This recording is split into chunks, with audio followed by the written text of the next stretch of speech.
प्रश्न, मार्गथो के अनुसार अंतरराष्ट्रीय राजनीति का यथार्थवादी सिद्धांत क्या है? उत्तर, मार्गथो के अनुसार अंतरराष्ट्रीय राजनीति को केवल राष्ट्रीय हित के संदर्भ में ही समझा जा सकता है जिसे शक्ति के रूप में परिभाषित किया गया है।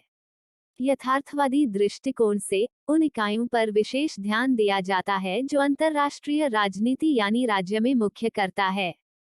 राष्ट्रीय हित पर जोर देने के कारण इसे यथार्थवादी दृष्टिकोण कहा जाता है। इस मत के अनुसार सत्ता के द्वारा ही राष्ट्रहित की पूर्ति की जा सकती है।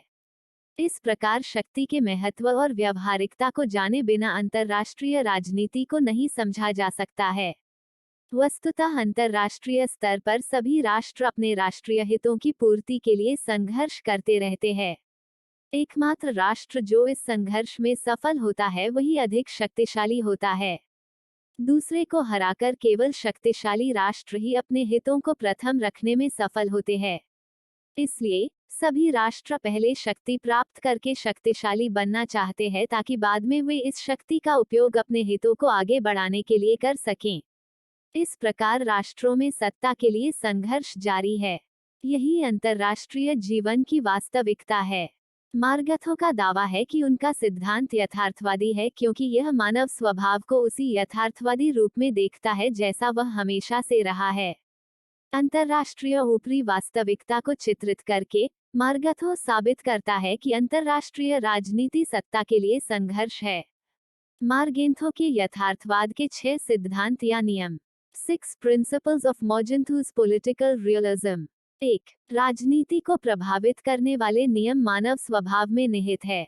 Laws of politics have their roots in human nature। 2. राष्ट्रहित की प्रधानता। Emphasis on national interest। 3. हर स्थिति में हित का कोई अर्थ नहीं होता।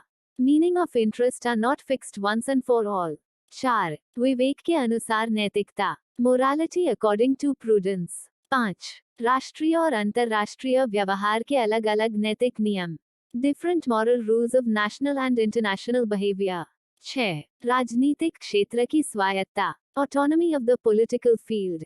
विस्तार। 1. राजनीति को प्रभावित करने वाले नियम मानव स्वभाव में निहित हैं। Laws of politics have their roots in human nature। मार्गथो के यथार्थवाद का पहला सिद्धांत यह है कि राजनीति को प्रभावित करने वाले सभी कानून मानव स्वभाव में निहित है। दुनिया में मनुष्य जिन कानूनों के अनुसार काम करता है वे सार्वभौमिक हैं और हमारे नैतिक विश्वासों से इसका कोई लेना देना नहीं है। इन नियमों को जाने और समझे बिना राजनीति को नहीं समझा जा सकता है। इन नियमों को तोड़ा नहीं जा सकता और यदि ऐसा करने का प्रयास भी किया जाता है तो यह असफल होना तय है। मार्गथो का कहना है कि मानव स्वभाव और मनोविज्ञान पर आधारित इस सिद्धांत की सहायता से सत्य और ज्ञान के बीच का अंतर जान सकते हैं। यह सिद्धांत मानता है कि मानव स्वभाव काफी हद तक स्थिर रहता है। इसलिए यह सिद्धांत न तो नए की आवश्यकता महसूस करता है और न ही पुराने को बुरी चीज मानता है बल्कि यह पुरातनता दोनों को उपयुक्त और अच्छा मानता है।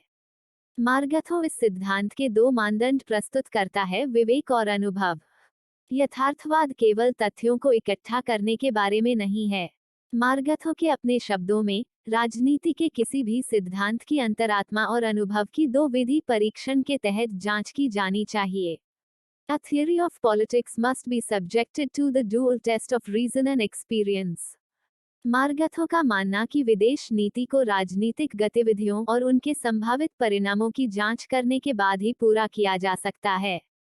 किसी भी देश की विदेश नीति का अध्ययन करने के लिए आवश्यक है कि पहले उस देश के राजनेताओं के विभिन्न प्रदर्शनों को देखा जाए और फिर अपने तर्क से उनका विश्लेषण किया जाए और पता लगाया जाए कि उन कार्यों के पीछे कौन से राजनेता है। इस तरह कुछ सरल निष्कर्ष निकालना संभव होगा। 2. राष्ट्रहित की प्रधानता। Emphasis on national interest. यथार्थवाद का दूसरा प्रमुख नियम राष्ट्रीय हित को प्राथमिकता देना है।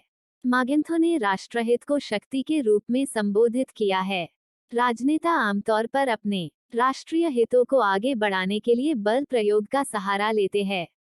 मार्गथो का मानना कि राष्ट्रीय हित को शक्ति के रूप में परिभाषित किया जा सकता है। The concept of interest defined in terms of power. सत्ता के सिद्धांत से ही अंतरराष्ट्रीय राजनीति में घटनाओं के चक्र को समझा जा सकता है। यदि कोई इस सिद्धांत को ध्यान में रखते हुए राजनीतिक घटनाओं का अध्ययन करता है, तो कोई आसानी से इस निष्कर्ष पर पहुंच सकता है कि प्रत्येक राष्ट्र सत्ता के लिए प्रयासरत है और इसमें लगा हुआ है।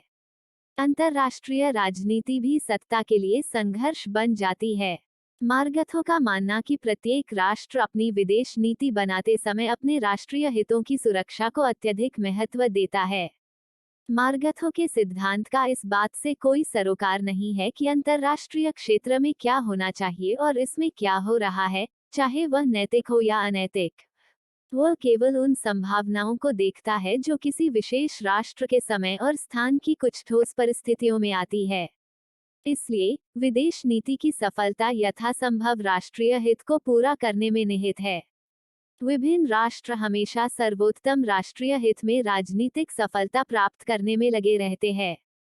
यह सिद्धांत दो भ्रमों से बचने का भी प्रयास करता है। पहला भ्रम उद्देश्यों या अर्थों से संबंधित है और दूसरा भ्रम वैचारिक पहल से संबंधित है। यदि हम राजनेताओं को प्रेरित करने वाले उद्देश्यों को समझने की कोशिश करेंगे तो हम असफल होंगे। यदि राजनेता धर्म और नैतिकता की आड़ में अपनी नीतियां बनाते हैं तो उद्देश्यों की खोज व्यर्थ है। हमें केवल यह पता लगाने का प्रयास करना चाहिए कि क्या उस राजनीति में अपने घोषित उद्देश्यों को प्राप्त करने की क्षमता है या नहीं। हम दूसरे भ्रम, यानी एक राजनेता की विदेश नीति और उसकी दार्शनिक और वैचारिक सहानुभूति की बराबरी न करें। वर्तमान युग में अंतर्राष्ट्रीय स्तर पर यह प्रत्येक राष्ट्र के लिए विचारधारा या विचारधारा की आड़ में अपनी विदेश नीति को आकर्षक बनाने का जरिया बन गया है।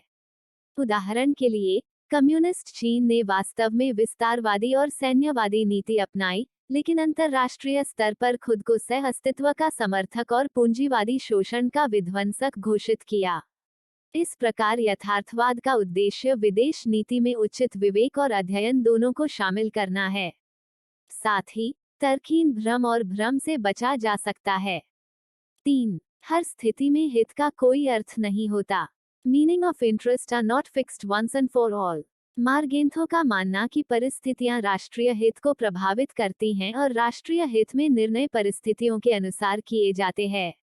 अतः सत्ता परिवर्तनशील परिस्थितियों के संदर्भ में ही संचित होती है।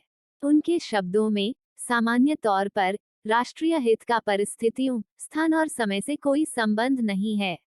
फिर भी इतिहास के एक विशेष काल में राजनीतिक कार्रवाई का एक निश्चित रूप उस राजनीतिक और सांस्कृतिक संदर्भ पर आधारित रहता है जिसके बीच विदेश नीति बनती है। Yet the kind of interest determining political action in a particular period of history depends upon the political and cultural context within which foreign policy is formulated. मार्गेंथो अंतर्राष्ट्रीय राजनीति के मूल सिद्धांतों को शक्तिशाली मानते हैं, वे परिस्थितियों में मूलभूत परिवर्तन को भी स्वीकार करते हैं। इसलिए एक सफल राजनेता के लिए यह आवश्यक है कि वो बदलती परिस्थितियों के अनुसार बुनियादी राष्ट्रीय हितों को ढालने का प्रयास करे। दूसरे शब्दों में, शक्ति सिद्धांत को लागू करते समय परिस्थितियों की आवश्यकताओं के अनुसार उसमें हर संभव परिवर्तन किया जाना चाहिए।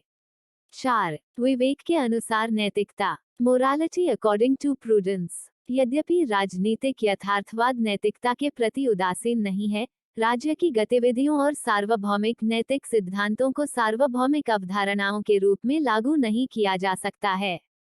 समय, स्थान और परिस्थितियों के अनुसार नैतिक संहिता में आवश्यक परिवर्तन करना चाहिए। यथार्थवाद विवेक को राजनीति में सर्वोच्च मूल्य मानता है। विवेक के बिना राजनीतिक नैतिकता नहीं हो सकती। Realism considers prudence to be the supreme virtue in politics. There can be no political morality without prudence. कोई भी राज्य नैतिकता के आधार पर अपनी सुरक्षा को खतरे में नहीं डाल सकता। दूरदर्शिता के बिना कोई राजनीतिक नैतिकता नहीं हो सकती है, अर्थात कोई भी राजनीतिक नैतिकता जो बाहरी नैतिक कार्यों के राजनीतिक परिणामों पर ध्यान नहीं देती है, असंभव है। दूसरे शब्दों में, राजनीति में राज्य का सबसे बड़ा गुण अस्तित्व को बचाना है। नीति विशुद्ध रूप से नैतिक आधार पर किसी कार्रवाई का मूल्यांकन करती है। सफलता उसकी सबसे बड़ी कसौटी है। Political ethics judges action by its political consequences. 5. राष्ट्रीय और अंतर्राष्ट्रीय व्यवहार के अलग अलग नैतिक नियम। Different moral rules of national and international behavior.